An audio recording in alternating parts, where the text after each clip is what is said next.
No problem. Yeah.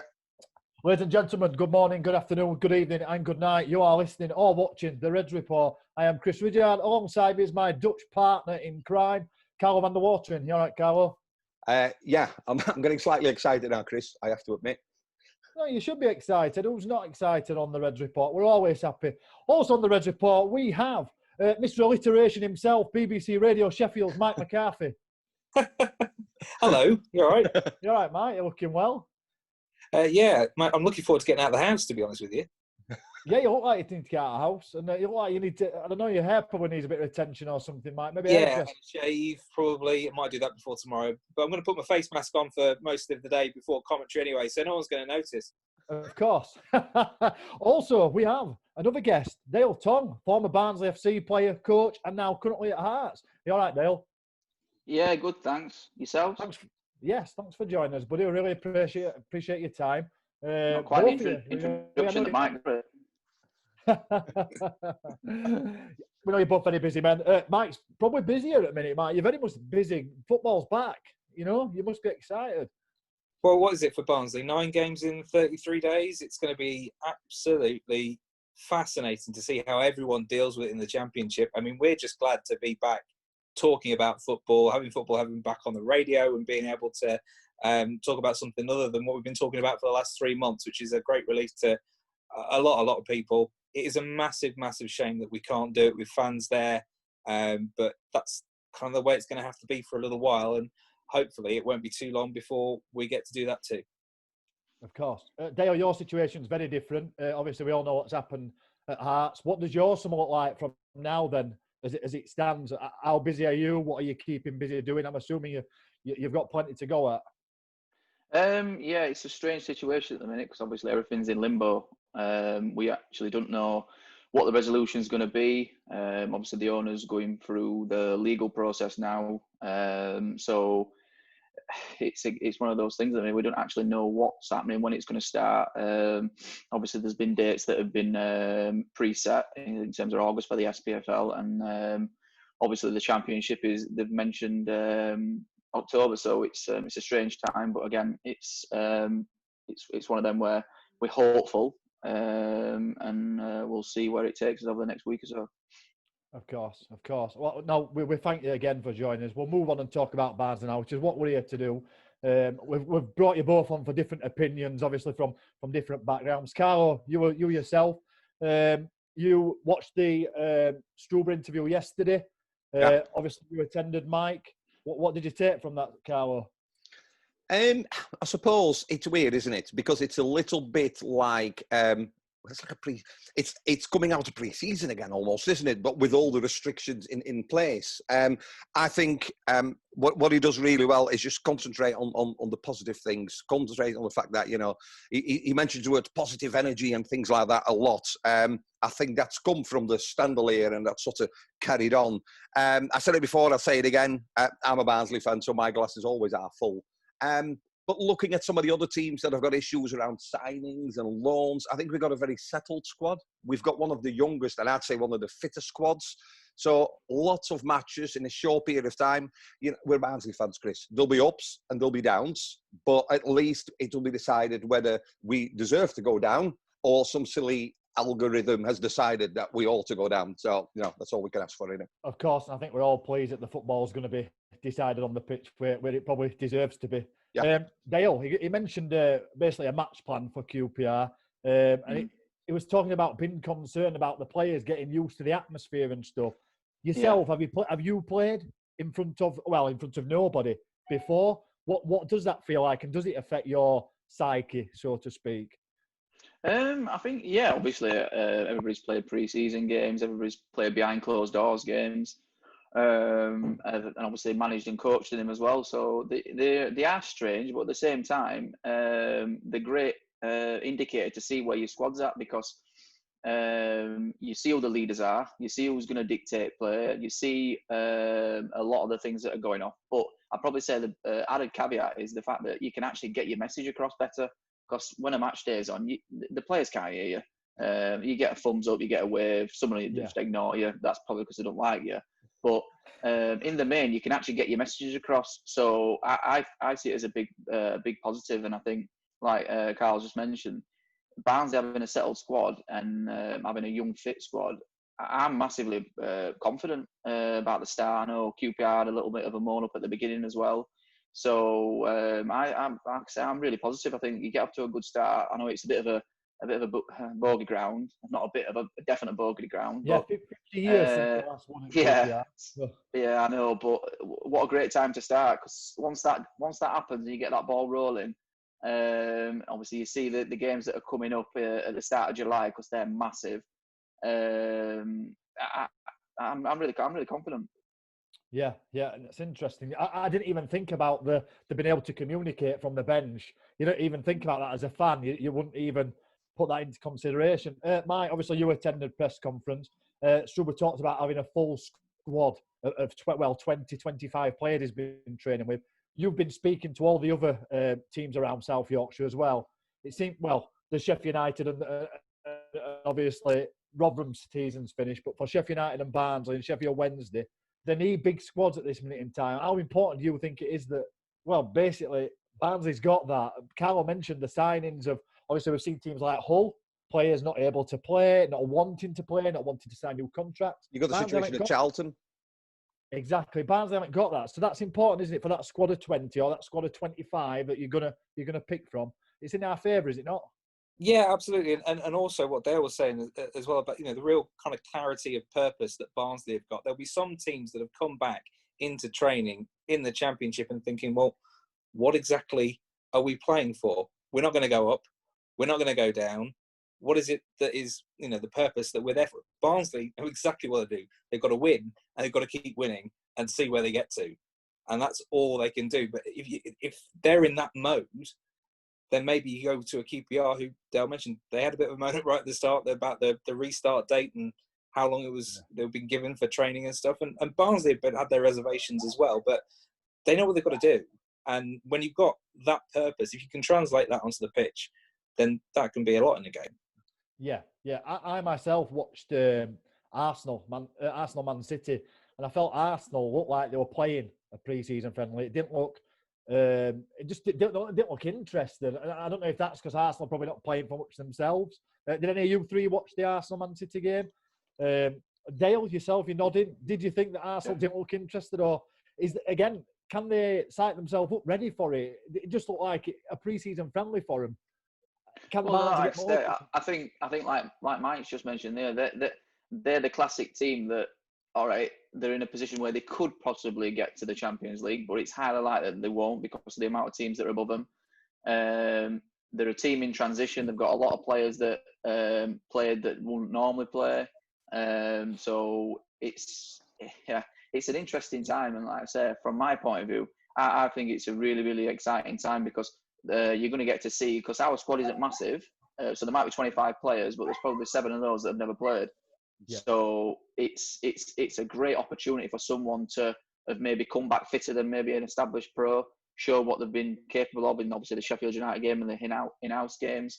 And I think there's, from listening to obviously Gerhard's interview, he sounds like he's going to use everybody. And from what I gathered, there's a couple of people that have maybe surprised him as well. So I think there could be some new starters. Yeah, Can I just refer back to something you said earlier, Dale, about it is a voodoo. It's a voodoo ground for us, isn't it? As a coach, is that something you talk about with the players before a game like that? Because I've always thought, and obviously you can tell that I'm not not a very good footballer. When they say we haven't won there for 50 years, I get it, but every season's different. Often, if you're Barnsley, with definitely a different coach or manager, a different squad, you're playing. It's QPR, but obviously different players. Is that something you go into, say, listen, it's a fantastic time, we haven't won here? Or is that something because it's actually a negative bit of news that you don't refer to whilst you're sort of geeing the players up and getting them ready to go out there? Well, I mean, I may be speaking out of turn here, but if you've got to get these players up for this game, then there's something wrong with them. Psychologically, you shouldn't need any motivation. They'll all know that because obviously it goes around social media now that we've not won there for X amount of years. These players will not need any motivation for this game. They'll be up for it. Like you said, they're a young, fit squad. Like I say, I think there's a good chance there's going to be some more hungry players that are going to maybe start or be ready to come on. So I can say I just hope it's a really positive start with a young group, and who knows where it'll take us. You also mentioned, Dale, the positive of not playing in front of fans, being able to communicate. Carlo, yourself, I just wonder what your thoughts are. I know you've spoke quite strongly before about fans at Barnsley, particularly some. Fans probably from every club can get on players' backs, and it can have a negative impact. As a young team, can that be positive for Barnsley, not having that? Can those players express themselves just that little bit more? I think it's very hard to give a definitive answer. I think if you were playing at home, let's go in a couple of weeks when we're at Leeds, right? Let's say we were playing at Leeds and Elton Road were full and you go 1-0 up. You know, their home fans are going to get on the back of their own team, aren't they? And that can cheer you up. So that's going to be missing as well. So, but it is a young team. You know, we've got one of the youngest teams in the EFL. So maybe partner with the fact of what Dale said, they can hear the instructions that Gerard shouted from. It could well be that this is maybe, you know, a little bit of an advantage to ours. But obviously, every team's got that. I talk well, I've said it before. I feel at times fans, you know, maybe not honest to the team. And, you know, when a goal goes in, that's when they need you. And that when it seems to go really quiet. But, it remains to be seen. But I'm sure it's something that he'll have talked about and he'll have worked to. I think they've trained on the main pitch as well to sort of get used to what that's going to feel like. Of course. Mike, you've obviously been speaking to managers, as I've said already, at Barnsley and Wednesday and Sheffield United. Gerhard mentioned being a father figure as well as a football manager through these very difficult times in which people are isolated from families and football seems to be the only thing they've got and they've not been able to do that. And have all the managers mentioned that, and have they took to it well? I mean, obviously these are highly intelligent folk and professionals. We'll come to you, Dale, just after this. Surely they've got that in their arsenal to be able to deliver that. Yeah, I'm sure that's the case. But at the same time, you're going to want to use every weapon that you've got to try and make sure that you're getting the best out of your squad. And if that means that you need to be a bit of a father figure sometimes, then that's what you might need. Some people might need a bit more of a stick than a carrot. And that's what you've got to deliver. And that's part of getting the best out of anyone in any business, isn't it? So, you know, Gerhard's just going to have to use whatever tools he can to get the best out of the squad. But the good thing is he's got everyone he wants to pick from is available. You know, the likes of Callum Styles, who, you know, he described as a really big talent just before lockdown. You know, he had an injury. He's now back from it. So he's available again. You know, there are just little bits and pieces that just fall into place a little bit. So hopefully it's just another plus. Yeah. Dale, your thoughts on that? Yourself, possibly as a percentage. You're on the coaching ground. You're working with the players to make them better players. How much of a percentage is it? The arm round them? Do they need a friend, somebody to talk to, something like that? There's a lot of man management goes into your job as well as just being a coach, isn't there? It's part of the mix, isn't it? Yeah, well, that obviously were a big part of my my remit when I was at, well, not just at Barnsley, but obviously the club I'm at now. I have a lot of contact with the players, both individually as units and as the squad as a whole, because of the type of meetings I have with them. But equally, we've spoken to every player since they've been off. Again, individually, units, and as a collective. So I think it is important, and because one, you understand your squad, you understand the players. So who needs, like what Mike just said, a carrot? Who needs a stick? Who can you just leave? Who can you trust? So, and I think a big thing will have been trust over this period, because obviously the players have spent a lot of time on their own, and obviously they're having to work off Luke and, well, I'm sure, and Gerhard's off-season program, you could call it, and then come in, and by all accounts they've come in really, really good shape. So that'll be a big plus to the manager, knowing that he's got that trust because they've been away, but now he's got them in house and he can actually do what he needs to do. Yeah. Carlo, I know you've watched the press conference. My favourite quote from the press conference, Mike, you will have heard it as well, and I don't know if Dale, if you've listened to it. "We are on the highway with a full tank." I love that. That made me chuckle a lot. I just wonder what your thoughts were on that, Carlo, and if you wanted to try and interpret that, let us know what you think that means. You're picking on me because I'm the other foreigner, aren't you? That's why you're doing it. Not at all. Not at all. I think what it was your turn for the question, Carlo. It was your turn.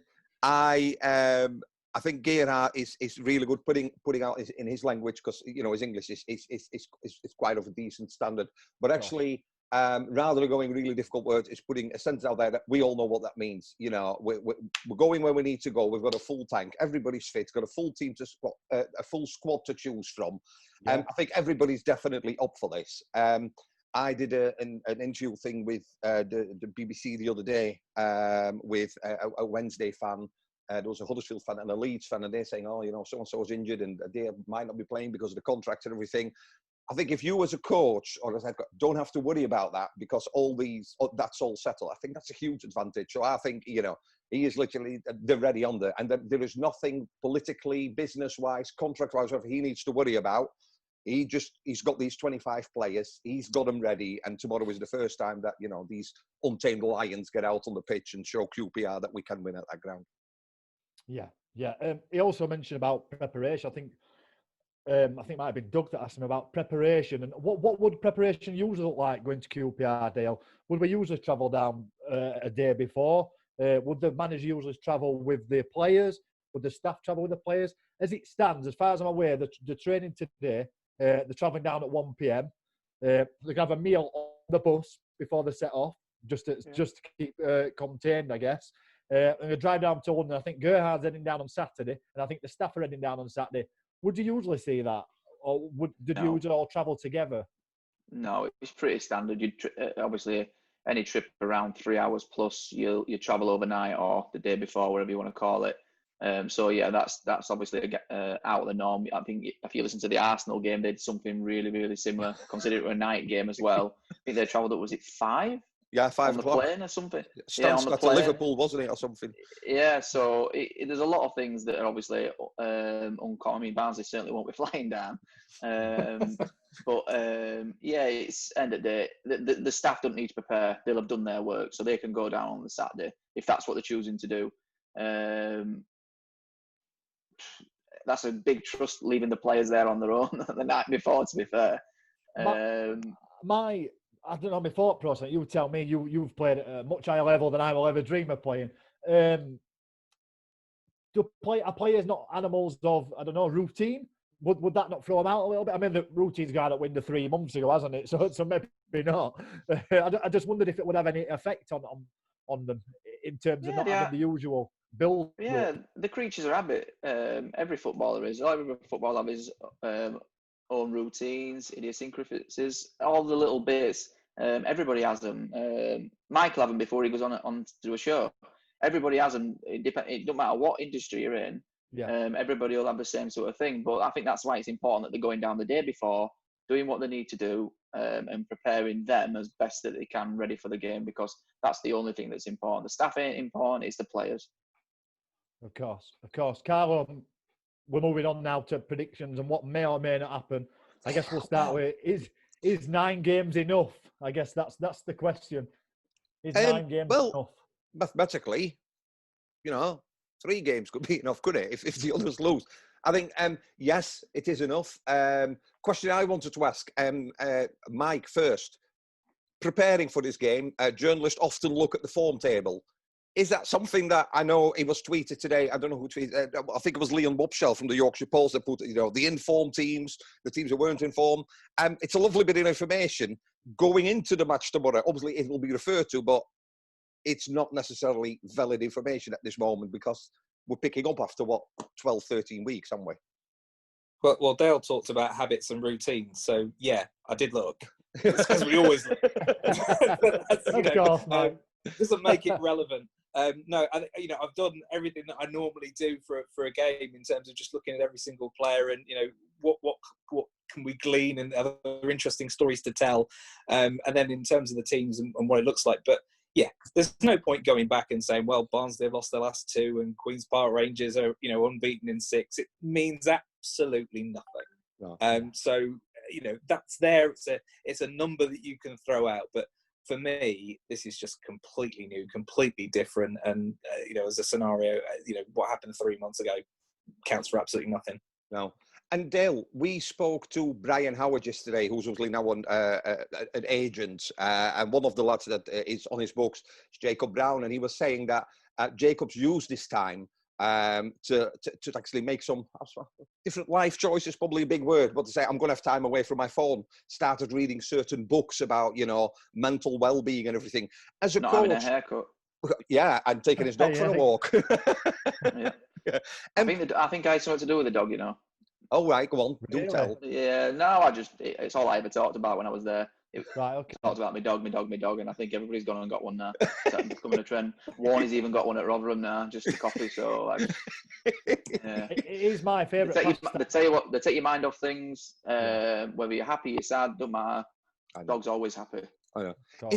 Has there been during this time and all the uncertainty before the decision was made in Scotland? Is that something that you've had to talk with players about? Maybe players that really had issues. I mean, me and Chris have been very open and honest that we're obviously still working, but working from home, that it's a huge adjustment, and for your own mental and well-being, it that takes a hit at times. Is that something you've had to talk about with players? Because the trained athletes, these aren't there, to play from the beginning of August until the end of May, and then when the end of March comes, there's suddenly no football. Is that something that obviously remotely you've had to do with some of the players that you're working with? Just getting them used to the situation or helping them through everything? Yeah, I've made suggestions, definitely. But I think it's more, I was from a bygone era where if this had have happened when I was playing, it'd have been a very, very different set of players doing a very different set of things. So I'd like to think that the players, I'm not going to say more professional, but I will use that word. Yeah. They're probably more focused now.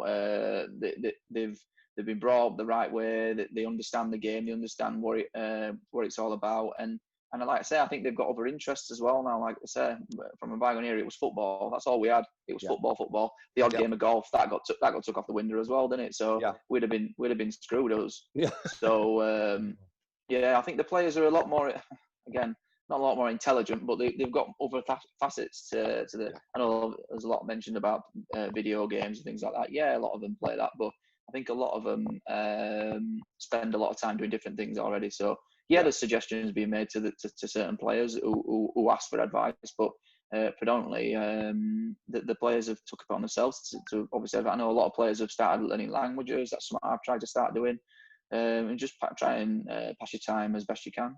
And I suppose with all the facilities at the clubs at the moment, 10, 15 years ago, training, and then you came home and that was it. Now with the the GPS systems they've got that they put on the back, even remotely, clubs can keep an eye on making sure that they cover a certain amount of mileage and everything else. So in that respect, there is really no excuse for anybody not to be fit to play unless it's through injury, of course.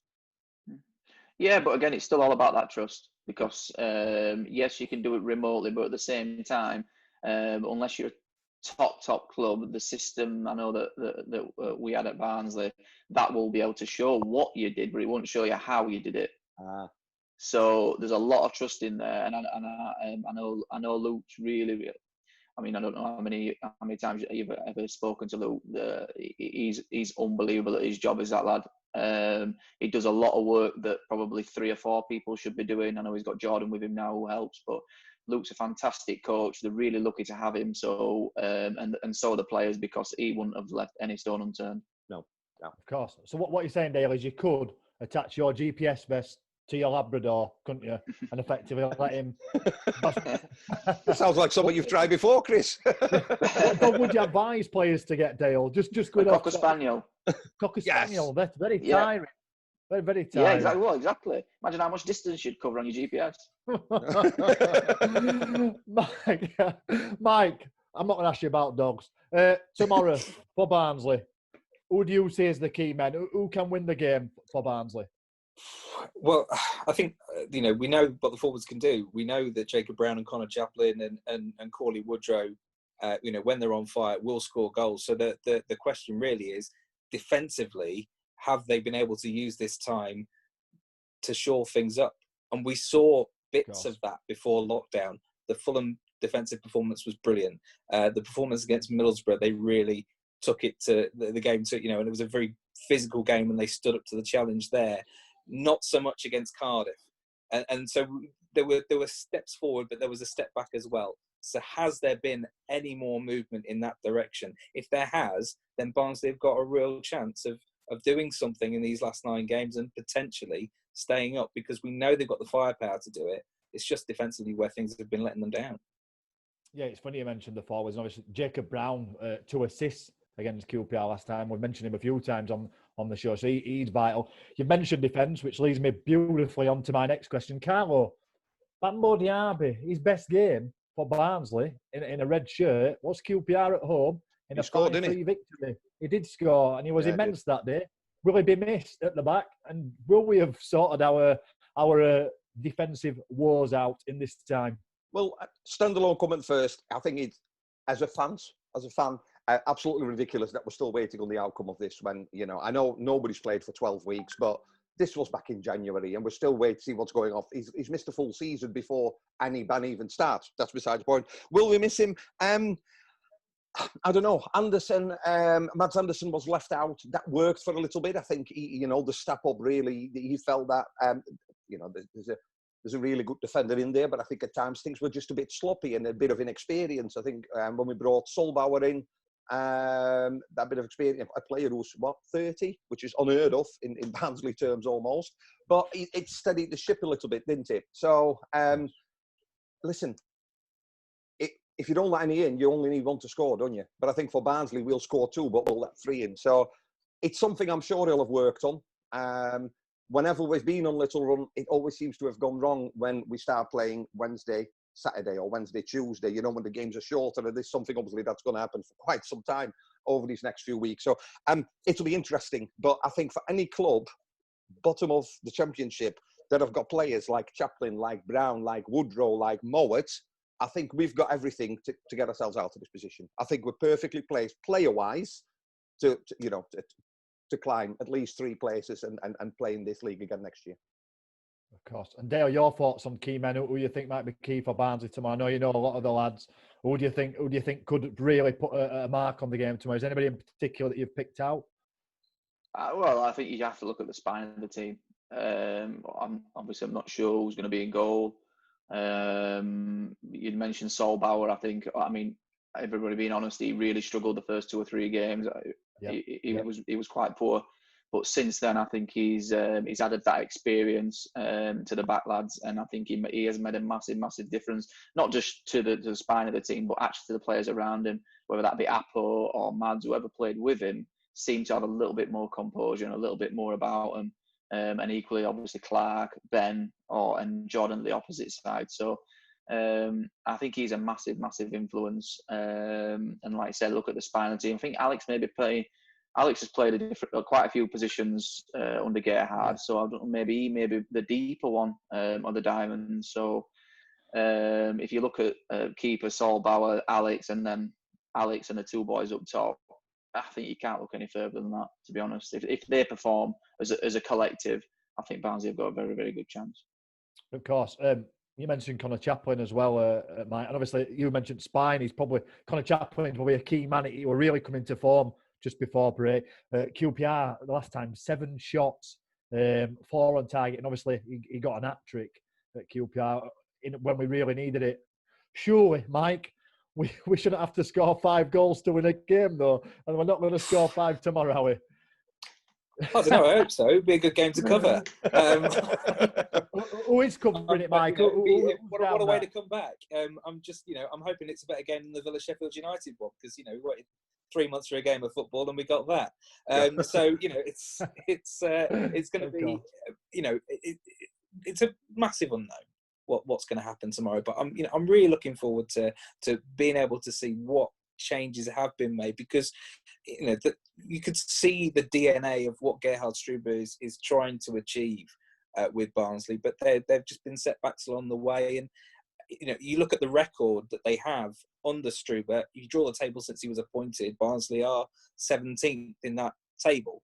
Of course, it doesn't work like that, but you can see the improvements that he's been able to make and shape the squad in a direction that he wants to take it.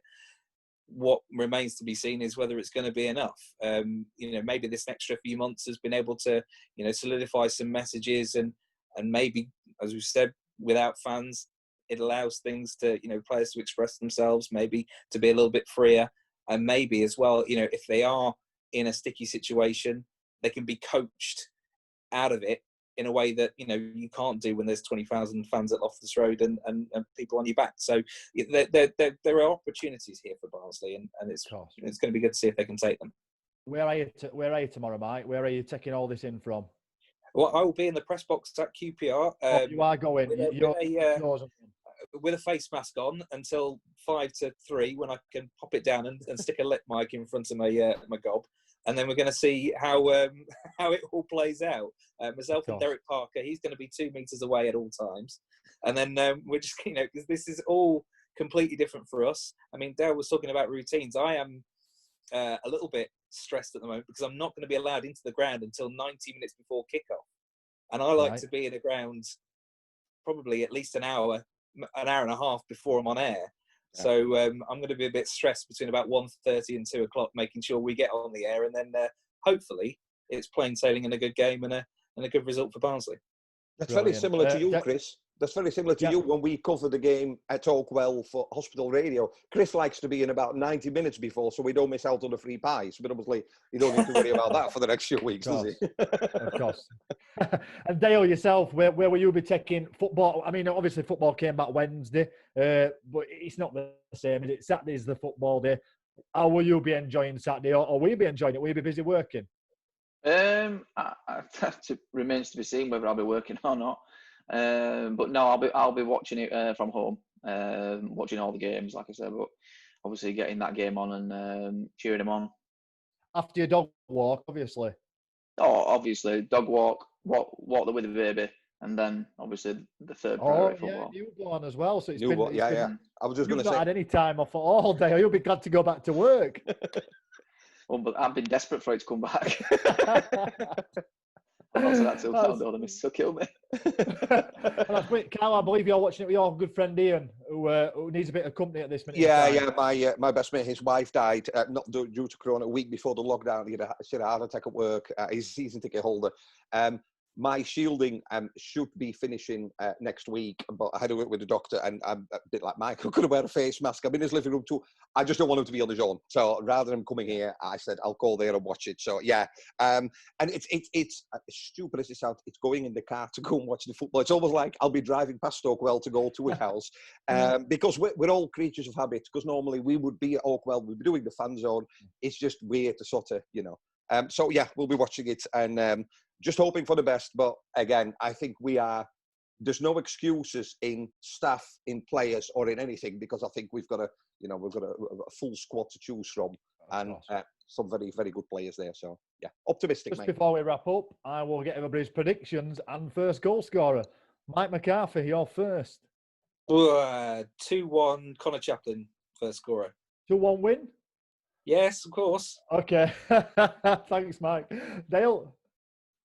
I'm going. I'll go 3-1 us, and I think captain's performance. I think Alex he'll steal the show.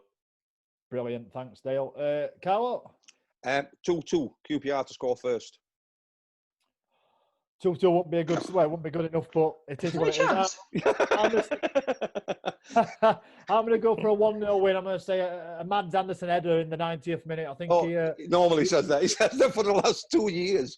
He's doing a good performance. So you're going on your betting slip then, yeah? Yeah, he's going to. I might swing monkeys while I'm walking Labrador, Dale. So no, but on that, I really do think obviously a point wouldn't be a bad result. No. I think if you get to that Stoke game, obviously I know that's 3 games into it, and then everybody keeps saying it's 9 games. It's still a lot of points.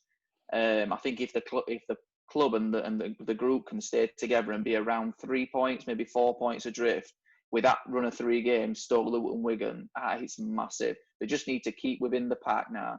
Try and obviously make a deficit of it. And like I said, if they get to around 3 points, better than that, would be unbelievable. But I think if they get to 3 or 4 points with them 3 games going and then the running, I think they've got a real chance. And I think that's what I'm hoping for. Yeah. We're pretty much out of time. Mike McCarthy, thank you for making your Reds Report debut. You are much more aesthetically pleasing than Adam Oxley. And thank you. I'll tell you said that. I'm kidding. Yeah, that's true. Really. It is true. No, thanks for joining us, Mike. Please come back on. We will be doing a show every week, reviewing and previewing games. So you're always welcome. Your input is always needed. Dale, likewise yourself. Brilliant to see you. We'll love to have you come on and do a bit of a player profile, which we've been doing over the summer. If you want to come on, and we'll have a look and just talk, reminisce, so to speak. Other than that, mate, you're always welcome back on if you're not so busy walking the dog, been a coach, been a father, been a carer for your players. You're a very busy man. Carlo, you've been working as well. I know you have. You've mentioned it numerous times. Yeah. Just because you were 10 weeks off doesn't mean I did. Thank you very much for joining us, and we'll see you all soon. This has been the Reds Report. Bye, everybody. Cheers.